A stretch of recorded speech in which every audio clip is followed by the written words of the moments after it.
তোরা তো এখানে কি কেন ভাই কি হয়েছে? সমস্যা আছে পাইছেন সেখানে ভাই আপনারা কি পাইছেন? কোন সংবিধানে আছে যে রাত 12টার পর আমি গাড়ি দাঁড় করাইতে পারবো না এখানে? আপনি বলেন কোথায় লেখা আছে?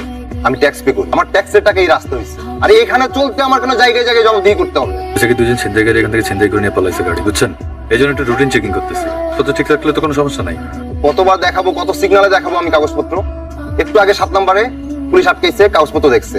এখন আপনি আসছেন যে এক চেকপোস্টে চেক করার পর এটা প্রত্যেক চেকপোস্টে নিউজ চলে যাবে, ডিজিটাল হইছেন। ঠিক আছে ভাই, লাগবে না, কাগজপত্র দিতে হবে না। আপনি একটা কার্ড দেখানো, আইডি কার্ড দেখান।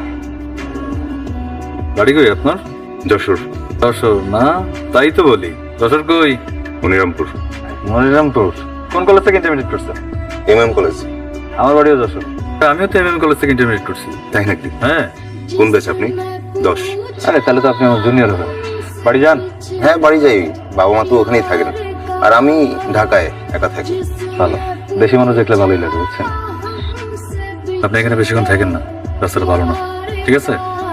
ঠিক আছে। কি বলে ছেলেটা এত উত্তেজিত কেন? তেমন কিছু না স্যার, আমি কাগজপত্র চেক করছি স্যার, কোনো সমস্যা নাই। চলে যাবে, এখন চলে যাবে স্যার।